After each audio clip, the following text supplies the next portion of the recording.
So hello hi नमस्कार 89.6 FM Sikar से मैं हूँ आरजे ग्रेसी। वेल आज तक ना मैंने आपको बहुत लोगों से मिलवाया है और जिनसे आज मैं सच में बहुत ज़्यादा इंस्पायर हुई हूँ ना, वो आज हमारे सामने बैठे हैं। मैडम का ऑरा ही एक अलग है। मैम के साथ जो वाइब आती है ना वो बहुत ही पॉजिटिव है। डॉक्टर सीमा अग्रवाल नाम है मैडम का और मैडम ने ना अपनी लाइफ में बहुत अचीव किया है। लेकिन इन सबसे अलग मैं आपको एक बात बताना चाहती हूँ और वो ये है कि सीमा अग्रवाल जी ने कश्मीर से लेके कन्याकुमारी तक का सफ़र तय किया है और साइकिल पे ये सफ़र तय किया है। तो मैम सबसे पहले तो आपको अप्रिशिएशन है बहुत बड़ा, ये सोचना ही बहुत बड़ी बात है। और इसके बाद ये इतने गट्स के बाद आपने कश्मीर से लेके कन्याकुमारी तक का सफ़र करना और अकेले सफ़र करना सच में काबिले तारीफ़ काम है। तो मैम ये विचार आपके मन में कैसे आया कि मुझे ये करना है? मैं साइकिल चलाती हूँ डेली 25-30 किलोमीटर फिटनेस के लिए। तो ऐसे ही हमारे जबलपुर में साइकिल का एक ग्रुप है, तो मैंने उन ग्रुप के सामने चर्चा किया कि सर ऐसे ऐसे इच्छा है कि मैं साइकिल से कश्मीर टू कन्याकुमारी करूं। तो वहाँ के कुछ साइकिलिस्ट ने मेरे लिए मजाक बनाया, बोला मैम आपकी कहाँ साइकिल, ये 5,000 रुपये वाली लोकल हीरो की साइकिल, और इस पर आप ये सपने देख रहे हो। हमारी साइकिल तो काफ़ी महंगी है पर हम ये सपने नहीं देख पाते, और आप कैसे देख ले रहे हो, और पता नहीं, मुझे तो नहीं लगता कि ऐसा किया जा सकता है। तो लगा कि नहीं, कितनी आसानी से इन्होंने मना कर दिया। शायद ये मेरी ताकत नहीं जानते हैं इसलिए मना कर दिया, इनका कोई दोष नहीं है, पर मैं स्वयं को जानती हूँ, मुझे लगा ये मैं कर सकती हूँ। तो बस लोगों से मिलना मेरा शौक़ था, बातें करना शौक़ था, उन्हें जानना और ख़ुद के बारे में भी उन्हें बताना कि मैं करना क्या चाहती हूँ। तो ऐसा मेरा शौक़ था। इस शौक़ को देखते हुए मैंने साइकिल को उठाई, और साइकिल ही एक ऐसा मेरे लिए ज़रिया था जिससे मैं अपने मकसद पूरा कर सकती थी, इसलिए मैंने साइकिल चलाई। मैम ये एक सपना ही था आपका, लोगों से इंटरेक्ट करना, देन कश्मीर से कन्याकुमारी तक का सफ़र तय करना।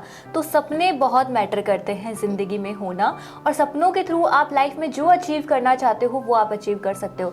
तो मेरा सवाल आपसे ये है कि सपनों के पीछे जाना और जो लोग अपने सपने पूरे करना चाहते हैं उनके लिए आप क्या कहना चाहेंगे? सपना देखना बहुत ज़रूरी है, और सपने को देखने के साथ साथ सपने को पालना चाहिए। जैसे हम सपने को पालेंगे नहीं तो हम उसे पूरा कैसे करेंगे। ये सपना मेरा बहुत पुराना था कि मैं लोगों के बीच जाऊं, पर मेरी परवरिश ऐसी जगह हुई जहां मुझे एक दायरे में बांध दिया गया कि इससे ज़्यादा तुम आगे नहीं बढ़ सकती। तो ठीक है, जब तक मेरी उम्र ऐसी थी कि मुझे सबकी बात माननी थी, तब तक मैंने उनका वो काम किया, और जब मुझे लगा कि अब मेरी उम्र ये आ चुकी है कि मैं अपनी बात स्वयं मानूंगी पहले, तो जब मैं इस एज में पहुंची कि मेरे बच्चे अब बड़े हो गए हैं, मेरी जिम्मेदारियां परिवार के प्रति कम हैं और अपने प्रति अब ज़्यादा है, तो बस मेरा सबसे मिलने का ये सपना मैंने पूरा करने की सोची, और साइकिल से दुनिया को देखने का ज़िद किया, और उस ज़िद को पूरा भी किया। मैम ज़िद तो पूरी कर लेते हैं, वही सच में काबिले तारीफ़ बात होती है। लेकिन ऐसी बहुत सारी बच्चियां हैं, ऐसी बहुत सारी महिलाएं हैं जो आज भी एक लिमिटेड क्राइटेरिया के अंदर हैं, जिन्हें बता दिया जाता है कि सपने तो देखो लेकिन इस लिमिट के अंदर देखो। तो ऐसी बच्चियों को आप क्या कहना चाहेंगे? देखो बच्चे, हम तुमसे यही कहेंगे, सपने देखने की एक्चुअली कोई लिमिट होती ही नहीं है। सपने की ही कोई लिमिट नहीं होती, उसी को सपना बोलते हैं। जी मैम। स्वप्ने अगर लिमिट तय करना हो तो लिमिट किसी चीज़ की हो सकती है, किसी वस्तु की लिमिट्स हो, तो स्वप्न की कोई लिमिट्स नहीं होती। आप बहुत बड़ा सपना भी देख सकते हो और उसे पूरा भी कर सकते हो। हाँ, उसके लिए आपको स्वस्थ रहना बहुत ज़रूरी है, टाइमली अपने जीवन को जीना बहुत ज़रूरी है, अपने एक एक समय का सही उपयोग आना बहुत ज़रूरी है। तो मुझे लगता है कि आप कुछ भी सपने देख सकते हो और आप उसे पूरा भी कर सकते हो। मैम आपकी बातों से मैं इतनी ज़्यादा इंस्पायर हुई हूँ कि कुछ लोग कहते हैं कि आपके पास क्या है ज़िंदगी में, मतलब दौलत शोहरत क्या है, लेकिन जो सच में अपनी ज़िंदगी को एंजॉय कर रहा है ना, वो सच में अपनी ज़िंदगी को जी रहा है, और यही सबसे बड़ी दौलत होती है। तो मैम आपका ऑरा इतना इंस्पायर कर रहा है। मैं जानती हूँ कि हमारे जितने भी लिसनर्स हैं, जितने भी हमारे देखने वाले हैं, उन सबको ये जो चीज़ें हैं या आपका जो ऑरा है वो काफ़ी इंस्पायर करेगा। तो मैम ये जो सफ़र था ना, ये आसान तो बिल्कुल नहीं होगा आपके लिए, क्योंकि कश्मीर से लेके कन्याकुमारी तक का सोचना ही आसान नहीं होता।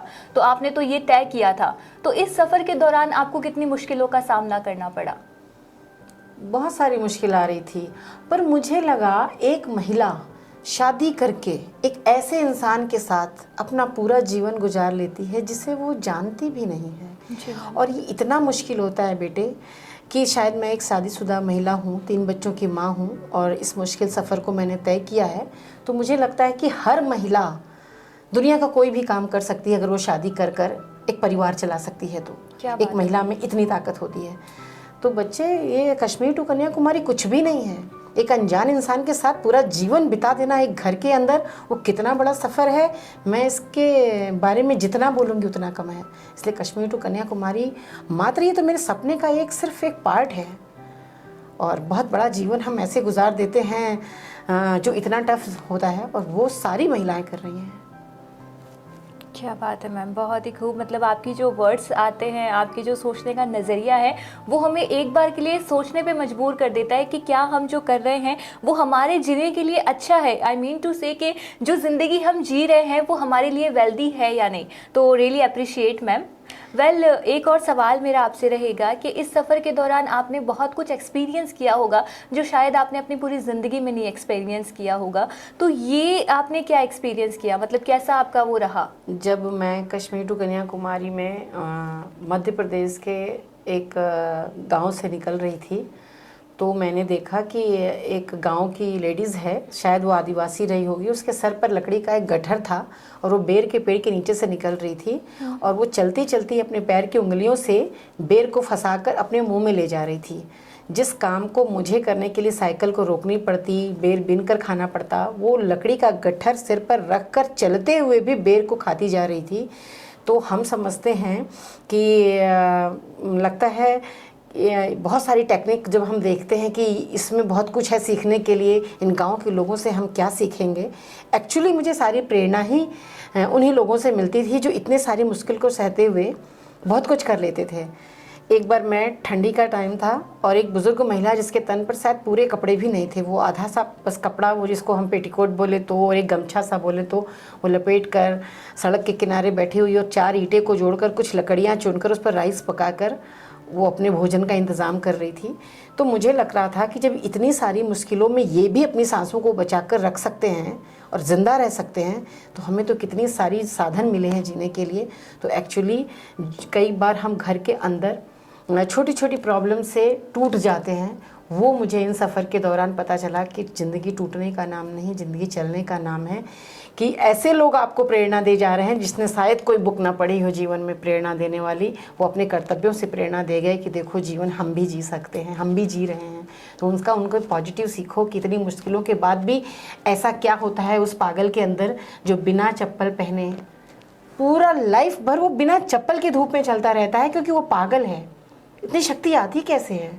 और हम चप्पल जूता पहनने के बावजूद भी धूप में थक जाते हैं, वो मुस्कुराता हुआ, क्योंकि वो सेल्स नहीं है उसके पास, चला जा रहा। उनसे उनकी शक्ति ले लेती हूँ, उनका बेर खाने के तरीके से लगता है कि नहीं यार मुझे क्या आता है, एक साइकिल चला के ऐसा मैंने क्या तीर मार लिया, वो देखो वो उसके सिर पर गट्ठर है और वो कितने खुश खाती हुई चलती जा रही है, इसका मतलब मैं उससे कुछ सीख सकती हूँ। ऐसे ही छोटी छोटी प्रेरणाओं को लेते हुए मैंने अपने साइकिल के सफ़र को तय किया, जो मुझे घर में ये सीख नहीं मिल पा रही थी। क्या बात है मैम, मतलब अपने आसपास के लोग भी हमें बहुत अच्छा मोटिवेट कर जाते हैं, बहुत कुछ सिखा के चले जाते हैं। ज़रूरी है कि आपका नज़रिया होना, अगर आपका सही नज़रिया है तो लाइफ में सही नज़रिए के साथ साथ एडॉप्ट करने आपको आना चाहिए। चारों तरफ आपके कुछ ना कुछ अच्छा फैला हुआ है, पर आपको लेने ही नहीं आ रहा है। तो वो एडॉप्ट करने जिस दिन हमें आ जाएगा ना, उस दिन हम दुनिया से बहुत कुछ सीख लेंगे। क्या बात है मैम, बहुत ही खूब, बहुत ही बढ़िया। वेल मैम, एक और सवाल मेरा आपसे ये रहेगा कि फ़र्स्ट ऑफ ऑल तो आप बहुत प्यारा बोलती हैं, आप बहुत अच्छा मोटिवेट करती है। तो हमारे जितने भी दर्शक हैं जो हमें देख रहे हैं, हमारे जितने भी लिसनर्स हैं जो हमें सुन रहे हैं, उन्हें आप कैसे इंस्पायर कर सकती है? आई मीन टू से कि अगर आप कहीं भी सोशल मीडिया पे एक्टिव हैं या आप अपनी जो क्लासेस हैं या कुछ चला रही हैं, तो उसके बारे में थोड़ा सा कुछ बताइए। जैसे मैं महिलाओं से मिलती हूँ तो मैं उनको बोलती हूँ अपने बच्चों को जैसे जंगल का पौधा होता है, जंगल का वृक्ष होता है, वैसे पालो। घर में जो ये गमले में हम लोग पौधे लगाते हैं ना, पैम्पर करने वाले, वैसे मत पालो। उन गमलों में आप रोज़ पानी देते हो, फिर भी आप देखोगे कुछ गमले उसमें मरते चले जाते हैं। और जंगल के जो पौधे होते हैं, एक बार आप एक मुट्ठी बीज जंगल में फेंक देते हो ना, सीज़न में एक ही बार उनको पानी मिलता है, उसके बाद भी वो काफ़ी लंबे होते हैं और बहुत लंबे समय तक छाया और फल दोनों देते हैं। तो अपने बच्चों को उसी जंगल के पौधों की तरह पालिए। इतना उनके साथ लाड प्यार मत करिए कि ये मुरझाने लगें और ये किसी को कोई छाया भी नहीं दे पाएंगे। तो यही हमारे आज का जो समय है, निर्माण छोटे बच्चों का हम सही करेंगे तो एक दिन हमारा आने वाला समाज बहुत आगे जाएगा। तो उन महिलाओं को भी यही बोलती हूँ कि आप पूरा समय जब बच्चे छोटे हो ना, उनमें विशेष ध्यान ये दीजिए, कठोरता से उनको पालना है, बहुत प्यार से मत पालिए। कठोरता में प्यार रखिए, लेकिन बहुत प्यार से वो खराब हो जाएगा वो पौधा, जो एक्चुअली उसको देना है वो नहीं दे पाएगा। क्या बात है मैम, अगर हाँ हर घर के अंदर आप जैसी लेडीज़ें हो ना, तो फिर भारत का एक नया ही रूप हमें देखने को मिलेगा। बिल्कुल, ये मुझे भी लगता है। जी मैम, वी रियली विश कि आप जैसी महिलाएं, मतलब आप जैसी महिलाएं और महिलाओं को मोटिवेट करें और उन्हें आप जैसा बनाने की कोशिश करें, तो सच में बहुत ही बढ़िया बात रहेगी ये। वेल मैम, आपका नेक्स्ट प्लान अगर मैं पूछूं, या आपका कोई अगला सपने के बारे में अगर मैं जानना चाहूँ, या हमारे दर्शक जानना चाहें, तो वो क्या होगा? मैं अभी जबलपुर से काठमांडू निकलूंगी 2 महीने के बाद। क्या बात है मैम, वो भी साइकिल से ही। तो मैम उसके एक्सपीरियंस भी आप हमारे साथ ज़रूर से शेयर कीजिएगा। बिल्कुल बिल्कुल। जी, तो अब आप जाते जाते आप हमारे लिसनर्स को क्या मैसेज देना चाहेंगे? आपके लिसनर्स को मैं यही बोलूँगी कि सेहत है तो सपने हैं। अपने शरीर को आप फिट रखें ताकि आप सपने देखें और उसे पूरा करें। स्वास्थ्य ही जीवन है। अगर आपने स्वास्थ्य के प्रति खिलवाड़ कर दिया तो मुझे नहीं लगता कि आप कुछ भी कर सकते हैं। बस आप सोच सकते हैं मैं ये कर लूँगा और वो कर लूँगा। सोचने से सपने पूरे नहीं होते। सपने देखने भी हैं, सपने पूरे भी करने हैं। इसके लिए सेहतमंद होना बहुत ज़रूरी है।